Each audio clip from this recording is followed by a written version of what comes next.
The aftermath of the 2024 election and the results eba abonte na one of the constituency up to now yenya ehun nipa otimi ewini wo that kind of constituency Ablekuma North.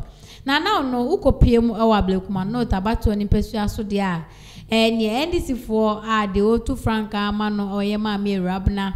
After selection ne kwa wie ya ye declare edinkan ba ye si NDC ni na ewi ni echire omo ye recollection na ye si MPP ni na afa enti na ko ba asa no se obi agi ne hu di se ono na edinkunim ewo abato ne empesian so ne kopiem ewo Ablekuma North abonten so dia signboard akase mi no obehu ene ba ko MPP ba ko NDC so no nani na see the same place actually where they am grateful where they thank you Ablekuma North it na and also quite controversies are up to date any local parliament at that seat for Ablekuma MP Ablekuma North MP vacant yenhu nipa owini ye nipa walusi na ana minority egusua pempem majority NDC aban se beya Ombetna so no 6 months emua ani ewo enti omunye bibi emfanfa wona afei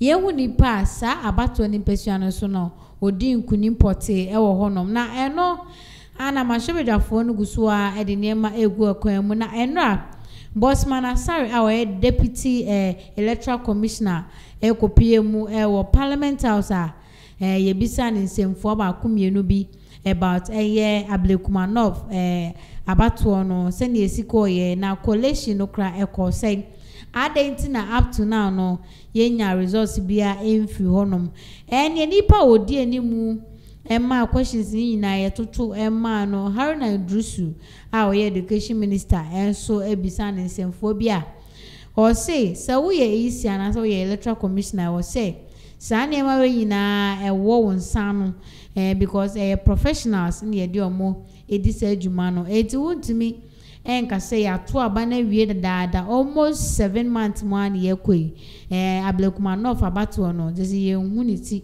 ye hu ne kon ye hu de odi nkunim abuza ye kwohwe de course so parliament wa bra Bossman Asare oye EC deputy ekopie mu ewo hono ma ye bisa ne nsemfo bi about Ablekuma North senior collation no esi ekoye na adenti ana results and up to now entimi ema bonte ema ye nipa property a odi nkunim ewo sabato ni pesua ne so.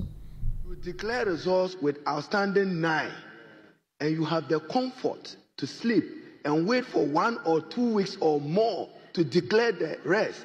Do you know what will happen to our democracy if you had something akin to 2020? Mine is just one of 3 observations. But Mr. Speaker, they will come in a question form before I make my proposition. Mr. Electoral Commissioner, are you aware that declaration of results is governed by law? Yes, Deputy Commissioner. Yes, please. And are you aware that the law that allows you to declare results defines where results should be declared? Yes, Deputy Commissioner. Is a police station one of those entities lawfully allied where you should declare results? Deputy Commissioner. No, the question is a police station where results should be declared by the Electoral Commission in accordance with law and the constitutional instrument guiding your conduct of elections, whether presidential or parliamentary. At times, circumstances allow that. No, Mr. Speaker. You see, Mr. Speaker, that's why ordinarily I waited to listen. This House, Parliament, is the guardian of human rights and freedoms. And Parliament is the guardian of fundamental freedoms. And Parliament is the guardian of independent constitutional bodies. And now my observation, so that you understand where I'm coming. Mr. Speaker, let's not take these matters for granted. If you have 276 constituencies of the Republic, You declare results with outstanding 9, and you have the comfort to sleep and wait for 1 or 2 weeks or more to declare the rest. Do you know what will happen to our democracy if you had something akin to 2020? You know what will happen to our democracy?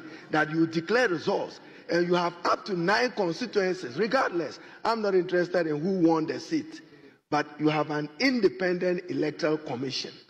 You are to declare results. And Mr. Speaker, that result has an implication and consequence on the balance of power. On the balance of power.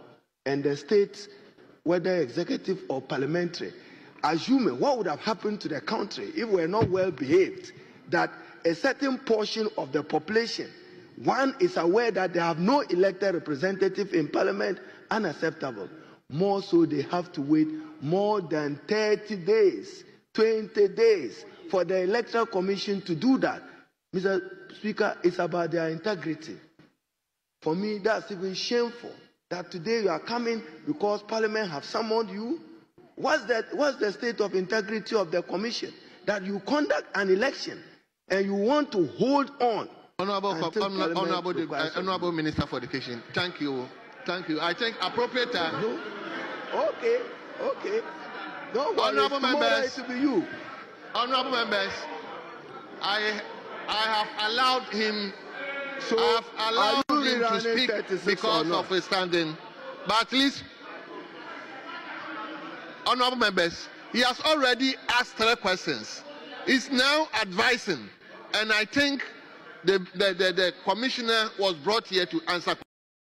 So I will see this is the controversy, sir. It's me APM or Parliament House after say EC boss and as a deputy EC boss Manasare copy or Parliament House. I bisa no semfobi about collation no senior Abdulkumar North there no AC Ekoye na up to now no share that hu nipa property otimi edin kunim ewo ho enti na ehu behia senka oba na we na nkofo bebe na ka se yehia yisi na mu no ankasa na yehia ne senka omra na yemisa ne sa ensem na utie ensem a Haruna Idrisu etimi ebisa na o se onim se isi awe se Ghana ha emra bi ewo ha emra bi ewo hanum se si to aba ewie na say some of the collation center na say some of the constituencies no etwemu within 24 hours after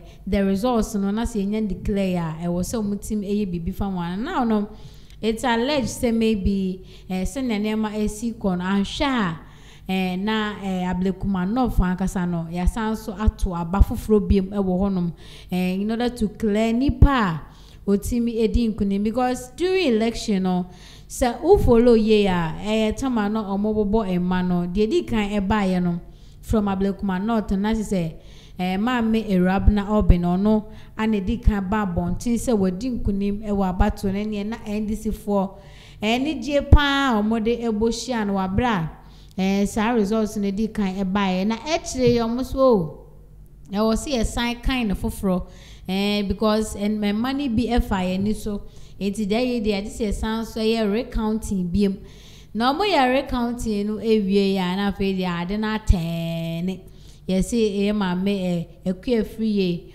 ono ana watimi edin kunma oya NPP MP enti so no isi ano ye hwe say this all these things no any na betimi akowie na NPP no and as a minority or more parliament no mutimi the petition ekopie mu ewo Supreme Court na omo pese ebe yanka electoral commission NDC for no omo bra down na omo ehwe se de be ya Abdulkumar North abato na course no ombehu ni back property ene se wo hwe video na petition no nipa odi minority nenim anodom pre sawom adrodri ma hwebedoni on edi omoni e ma chi omodo omko Supreme Court omo present petition na maame ekua free no odi mu bi no muni na omode wi ya o iwo omode petition ne ko enti no petition na ho ano muguso omo work on asisi ano